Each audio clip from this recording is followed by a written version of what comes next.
समाज को चेतना जागृति देने का मैंने प्रयास किया। मेरे मन में, मेरे विचार में आया कि जैसे कुछ ऐसे कलाकार होते हैं या ऐसी कुछ विधाएं होती हैं जिनको लोग उनके नाम से जान जाते हैं, उनके जो विधा है उससे जान जाते हैं और पहचाने जाते हैं। उसी प्रकार बहुत छोटे उम्र से मेरे मन में भी एक जिज्ञासा हुई कि मुझे भी लोग जाने और एक विशेष विधा से जाने। क्योंकि मेरे विचार में आया कि हमारे जो गुणवानी गीत और संगीत है, तो गुणवानी गीत संगीत को आज तक किसी ने आगे बढ़ाने का प्रयास नहीं किया है। तो गुणवानी गीत संगीत जो हमारे कर्मा है, रीना है, ददरिया है, बिरहा है, झुमरा है, उचाटा, सरसेटी, लहकी, हमारे रेला पाता, हमारे पठारी, देव जगोनी गीत, समय समय के हमारे सुआ गीत, अलग अलग प्रकार के हमारे गीत गाना है। सभी गीत गाना हमारा जो गुणवानी गीत संगीत है उसे कोई आगे बढ़ाने के लिए प्रयास नहीं कर रहा है। इसलिए मेरा सोच बना कि उसे आगे बढ़ाने का प्रयास किया जाए। और जब मैं शुरू किया तो उस समय कोई नहीं जानता था गुणवानी गीत संगीत को, कोई नहीं जानता था।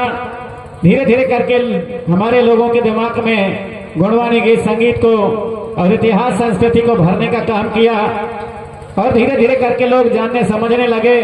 और आज गुणवानी गीत संगीत चाहे हमारे ये मेहंदवानी ब्लॉक की बात नहीं है, हमारे डिंडौरी जिले की बात नहीं, मंडला जिला की बात नहीं, मध्य प्रदेश की बात नहीं, बल्कि भारत देश के अनेक प्रांतों में एक से बढ़कर के गौड़ी गीत गायक हो गए और हमारे गुणवाना के गीत संगीत को धीरे धीरे करके आगे बढ़ा रहे हैं।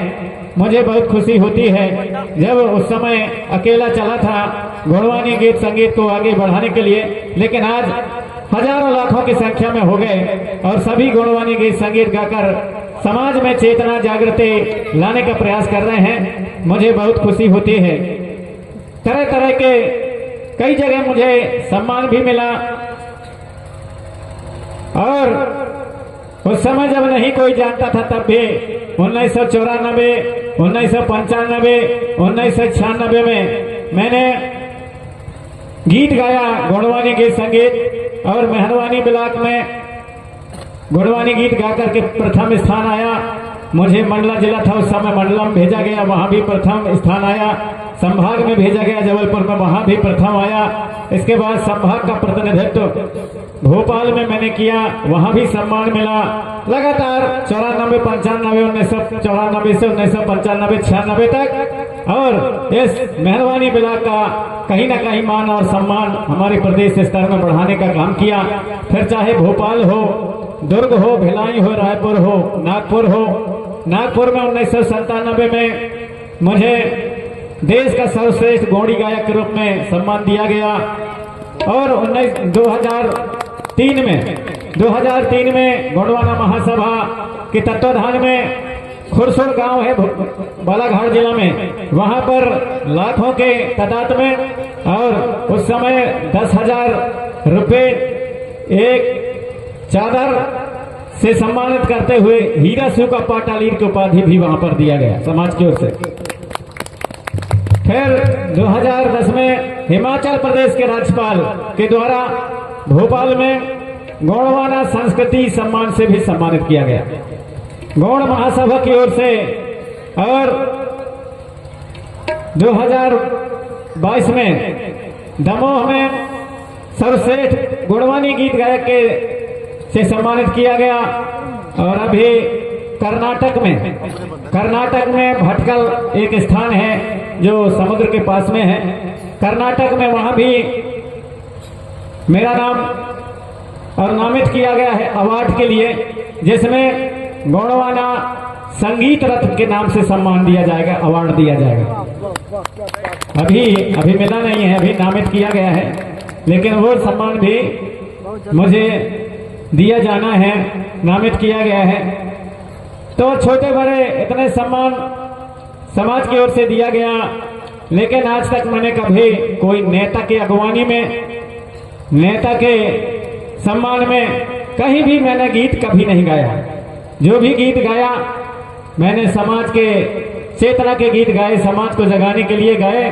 और वही कारण है कि समाज के बीच में आज एक से बढ़ करके गीत और संगीतकार हमारे गोंडवानी गीत को सुन करके और गीतों को आगे बढ़ा रहे हैं। गोंडवाना के इतिहास, संस्कृति, रीति रिवाज को बढ़ा रहे हैं।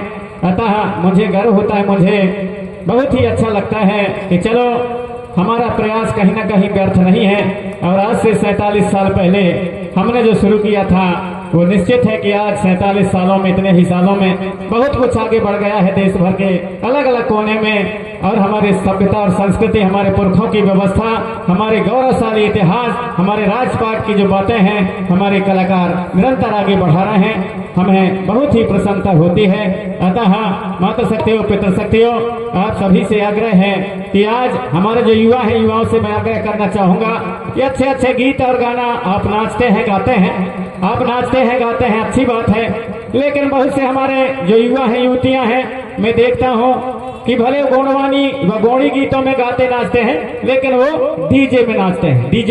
डीजे लगा करके और धम का चचर बजा करके वहां पर नाचने का काम करते हैं, जो कहीं ना कहीं ये डीजे संस्कृति और हमारे संस्कृति को, हमारे जो संगीत है उसको खत्म ना कर दे, खत्म ना कर दे। इसलिए मैं निवेदन करना चाहूंगा युवाओं से कि आप नाचो, गाओ, बजाओ, लेकिन ये डीजे में कभी कभी नाचो अलग बात है, लेकिन हमेशा डीजे में मत नाचो और हल्ला गुल्ला ज्यादा ना करो।